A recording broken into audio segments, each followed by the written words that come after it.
ಎಲ್ರಿಗೂ ನಮಸ್ಕಾರ. CME 1 weak 7ನಲ್ಲಿ fitting practice, ಅದರ safety precautions, tools and equipments used in fitting lab, ಅದರಲ್ಲಿ ಯಾವ ಥರ ನಾವು ಕಟಿಂಗ್ ಟೂಲ್ಸ್ನ ಯೂಸ್ ಮಾಡಬೇಕು, ವರ್ಕ್ ಹೋಲ್ಡಿಂಗ್ ಡಿವೈಸಸ್ದು ಇಂಪಾರ್ಟೆನ್ಸ್ ಏನು, ಅದ್ರ ಬಗ್ಗೆ ಎಲ್ಲ ನಾವು ಪ್ರೀವಿಯಸ್ 2 ವೀಡಿಯೋಸಲ್ಲಿ ತಿಳ್ಕೊಂಡಿದ್ರಿ. ಸೊ ಈ ಒಂದು ವೀಡಿಯೋದಲ್ಲಿ ವಿಲ್ ಗೋನ್ ಟು ಪರ್ಫಾರ್ಮ್, ಅಂದರೆ ಏನು ಯಾವ ಥರ ಪ್ರೊಸೀಜರಲ್ಲಿ ನಾವು ವರ್ಕ್ ಪೀಸ್ನ ಕಟ್ ಮಾಡಬೇಕು. And we have a short video demonstration also. So you can take it to ಏನು ನಿಮ್ಗೆ ಈಸಿ ಹೆಲ್ಪ್ ಆಗುತ್ತೆ ಅಂತ ಭಾವಿಸ್ತೀನಿ.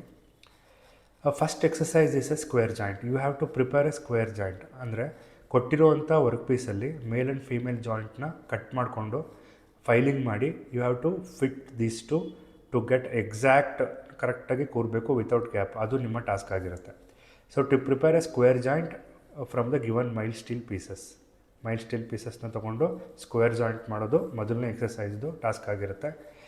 For this you can take any dimension piece, for preferably 50x50x6 mm ತೊಗೊಳ್ಳಿ. 6 mm is a thickness, 50 and 50 are the length and width of the component. ಯಾವ್ಯಾವ tool ಬೇಕು? There is a standard 6 inch try square, scriber ಬೇಕು mark ಮಾಡ್ಕೊಳ್ಳೋದಕ್ಕೆ, caliper ಬೇಕು measure ಮಾಡೋದಕ್ಕೆ, hacksaw ಬೇಕು 12 ಇಂಚ್ದು ನೀವು cut ಮಾಡೋದಕ್ಕೆ. ಹ್ಯಾಕ್ಸಾ ಮೇಲೆ ಯೂಸ್ ಮಾಡೋದಕ್ಕೆ ಬ್ಲೇಡ್ಸ್ಗಳು ಬೇಕು, 12 ಟೂತ್ ಪರ್ ಇಂಚ್ ಅಂತ ಏನೋ ಸಿಗುತ್ತೆ ಮಾರ್ಕೆಟಲ್ಲಿ. ಸೊ 1 ಇಂಚಿಗೆ 12 ಟೂತ್ ಇರುವಂಥದ್ದೇ ತೊಗೊಳ್ಬೇಕು ಈ ಥರ ಪೀಸಸ್ನ ಕಟ್ ಮಾಡ್ಕೊಳ್ಳೋಕ್ಕೆ. 10 inch ರಫ್ ಫೈಲ್ ಬೇಕು, ಬಿಕಾಸ್ ಜಾಸ್ತಿ ಮೆಟೀರಿಯಲ್ ರಿಮೂವ್ ಆಗಬೇಕಾದ್ರೆ ರಫ್ ಫೈಲ್ ಯೂಸ್ ಮಾಡ್ಕೊಳ್ಳಿ. 10 inch ಸ್ಮೂತ್ ಫೈಲ್ ಅಂತ ಹೇಳಿದ್ರೆ ಆ ಏನು ಅರಗಳಲ್ಲಿ ಪಕ್ಕ ಇರುತ್ತೆ, ಅದು ಲೈಕ್ ಸ್ಮಾಲ್ ಸೈಜಸ್ಸಲ್ಲಿರುತ್ತೆ, ಅದಕ್ಕೆ ಸ್ಮೂತ್ ಫೈಲ್ ಯೂಸ್ ಮಾಡ್ತೀವಿ. ಸ್ಕ್ವೇರ್ ಫೈಲ್ ಕೂಡ ಯೂಸ್ ಮಾಡಿ. ಒಳಗಡೆ ಇರೋ ಕಾಂಪೊನೆಂಟ್ನ ನೀವು ಫೈಲಿಂಗ್ ಮಾಡೋದಕ್ಕೆ ಸ್ಕ್ವೇರ್ ಫೈಲ್ ತುಂಬ ಅವಶ್ಯಕತೆ ಆಗಿರುತ್ತೆ. Dot punch for marking purpose, hammer for ಏನು ನೀವೇನಾದರೂ ಅಲ್ಲಿರೋವಂಥ ಚಿಪ್ಸ್ನ ಬ್ಲೋ ಮಾಡಬೇಕಿತ್ತು ಅಂತ ಹೇಳಿದ್ರೆ ಚಿಸಲ್ ಯೂಸ್ ಮಾಡಿಕೊಂಡು ಹ್ಯಾಮರ್ ಯೂಸ್ ಮಾಡ್ಕೊಳ್ಳಿ. ಸ್ಟೀಲ್ ರೂಲ್ ಕೂಡ ಯೂಸ್ ಮಾಡ್ಬೋದು. So what are the different sequence of operation ಅಂತ ಹೇಳೋದಾದರೆ,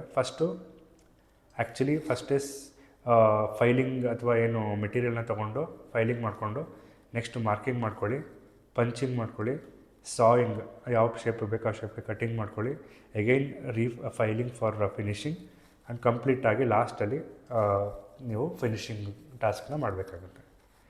ಸೊ ಪ್ರೊಸೀಜರ್ ಬಗ್ಗೆ ಹೇಳೋದಾದರೆ, ಕೊಟ್ಟಿರೋ ಡೈಮೆನ್ಷನ್ಗೆ ಇದೆಯಾ ಅಂತ ಚೆಕ್ ಮಾಡ್ಕೋಬೇಕು. ವರ್ಕ್ ಪೀಸು ಸ್ಟ್ರೈಟಾಗಿ ಫೈಲ್ ಆಗಿದೆಯಾ ಅಂತ ನೀವು 1 ಎಡ್ಜನ್ನು ನೀವು ರಫ್ ಮತ್ತು ಸ್ಮೂತ್ ಫೈಲ್ ಯೂಸ್ ಮಾಡಿಕೊಂಡು ಟ್ರೈ ಸ್ಕ್ವೇರ್ ಯೂಸ್ ಮಾಡಿಕೊಂಡು 1 ಎಡ್ಜನ್ನು ರೆಡಿ ಮಾಡ್ಕೊಳ್ಳಿ. ಅದೇ ಥರ ಅಡ್ಜಸೆಂಟ್ ಎಡ್ಜು, ಪಕ್ಕದ ಎಡ್ಜನ್ನು ಕೂಡ ಆಲ್ರೆಡಿ ರೆಡಿ ಆಗಿರುವಂಥ ಎಡ್ಜನ್ನ ರೆಫರೆನ್ಸ್ ಆಗಿ ಇಟ್ಕೊಂಡು ಕರೆಕ್ಟಾಗಿ 90 ಡಿಗ್ರಿಗೆ ಇದೆಯಾ ಅಂತ ಚೆಕ್ ಮಾಡ್ಕೊಳ್ಳಿ. ಚಾಕ್ ಪೀಸ್ ಅಥವಾ ಯೂಸ್ ಮಾಡಿಕೊಂಡು ಏನು ಕಂಪ್ಲೀಟ್ ಸರ್ಫೇಸ್ ಮೇಲೆ ಅದನ್ನು ನೀಟಾಗಿ ಬರೆದು ಮಾರ್ಕಿಂಗ್ ಮಾಡ್ಕೊಳ್ಳಿ. So next lines are marked according to the given figure. ಕೊಟ್ಟಿರುವಂಥ ಗಿವನ್ ಫಿಗರ್ ಥರ ಲೈನ್ಸು ಮಾರ್ಕ್ ಆಗಿದೆ ಅಂತ ಚೆಕ್ ಮಾಡ್ಕೊಳ್ಳಿ, ಲೆಗ್ ಕ್ಯಾಲಿಪರ್ ಮತ್ತು ಸ್ಟಿಲ್ ಯೂಸ್ ಮಾಡಿಕೊಂಡು. Next once you mark it, go with a dot punch, prepare a dots according ಏನು marked lines ಮೇಲೆ ಡಾಟ್ನ ಮಾಡಿಕೊಂಡು ನೆಕ್ಸ್ಟ್ ನೀವೇನು ಮಾಡಬೇಕು, ಆ್ಯಕ್ಸಾ ಫ್ರೇಮ್ ತೊಗೊಂಡು ಆ ಎಕ್ಸೆಸ್ ಮೆಟೀರಿಯಲ್ನ ರಿಮೂವ್ ಮಾಡಬೇಕು. ಮತ್ತು ಬರ್ಸು ಮತ್ತು ಏನು ಎಕ್ಸ್ಟ್ರಾ ಮೆಟೀರಿಯಲ್ಸ್ ಇದ್ದರೂ ಕೂಡ ಅದನ್ನು ನೀಟಾಗಿ ಫೈಲಿಂಗ್ ಮಾಡಿ ಕಂಪ್ಲೀಟಾಗಿ ಫಿನಿಷಿಂಗ್ ಮಾಡುವಂಥದ್ದು. This is a task. And for precautionary measure, so ಯಾವುದೇ ಥರ ಎರರ್ ಬರದೇ ಇರೋ ಥರ ಮಾರ್ಕಿಂಗ್ ಮಾಡ್ಕೋಬೇಕು. ಪ್ರತಿ ಒಂದು ಟೈಮಲ್ಲೂ ಕೂಡ ನೀವು ಫೈಲಿಂಗ್ ಆದಮೇಲೆ ಎಡ್ಜಸ್ಗಳನ್ನ ರೆಫರೆನ್ಸಾಗಿ ಇಟ್ಕೊಂಡು ಟ್ರೈ ಸ್ಕ್ವೇರಲ್ಲಿ ಮೆಜರ್ ಮಾಡ್ತಾ ಇರಬೇಕು. ಫಿನಿಷಿಂಗ್ನ ಯಾವತ್ತೂ ಸ್ಮೂತ್ ಫೈಲಲ್ಲೇ ಮಾಡಿ, not go with a rough file. So ಹಂಗಾಗಿ once you do it, you can easily prepare a square joint according to the given dimension. Coming to the second one, that is V joint, it is very similar to the previous one. The works, operations, sequence of operation, tools require ಎಲ್ಲ similar ಇರುತ್ತೆ ಈ ಒಂದು ಪೀಸ್ನ cut ಮಾಡ್ಕೊಳ್ಳೋದಕ್ಕೆ. But ನೀವೇನು cut ಮಾಡಬೇಕಾದ್ರೆ ಯಾವ ಥರ mark ಮಾಡ್ಕೋತೀರ ಅನ್ನೋದು ತುಂಬ ಇಂಪಾರ್ಟೆಂಟ್ ಆಗಿರುತ್ತೆ. ಸೊ ನೀಟಾಗಿ ಮಾರ್ಕಿಂಗ್ ಆದಮೇಲೆ ಸ್ಟ್ರೈಟ್ನೆಸ್ನ ಚೆಕ್ ಮಾಡಿಕೊಂಡು ಚಾಕ್ ಪೀಸ್ನ ಹಾಕಿ ಡಾಟೆಡ್ ಎಲ್ಲ ಹಾಕಿ ನೆಕ್ಸ್ಟು ಟ್ರೈ ಸ್ಕ್ವೇರಲ್ಲಿ ಲೆವೆಲ್ ನೋಡಿಕೊಂಡು ಸ್ಮೂತ್ ಫೈಲ್ ಮತ್ತು ರಫ್ ಫೈಲ್ ಯೂಸ್ ಮಾಡಿಕೊಂಡು ಫಿನಿಷ್ ಮಾಡಬೇಕಾಗುತ್ತೆ. Again precautions, you need to take care of these precautions and the given V joint is completed successfully. This you can try if you are very interested in fitting lab. Anyone can take up these models, and this is only for reference purpose. So you can take this as only reference for purpose. Don't go with any ಮಾಡಲೇಬೇಕು ಅಂತ ಏನು ಸಿಲೆಬಸಲ್ಲಿ mention ಆಗಿಲ್ಲ. If you are very interested in fitting practice, just take this and do the exercise if you have time permits. Let's have a quick video so ಇದರಲ್ಲಿ ತುಂಬ ಚೆನ್ನಾಗಿ explain ಮಾಡಿದ್ದಾರೆ ಯಾವ ಥರ ಮಾರ್ಕಿಂಗ್ ಮಾಡೋದು, ಯಾವ ಥರ ಅದನ್ನು ಏನು ಫೈಲಿಂಗ್ ಮಾಡೋದಂತೆಲ್ಲ. ಇವು ಜಸ್ಟ್ ನೋಡಿ ಇದನ್ನು.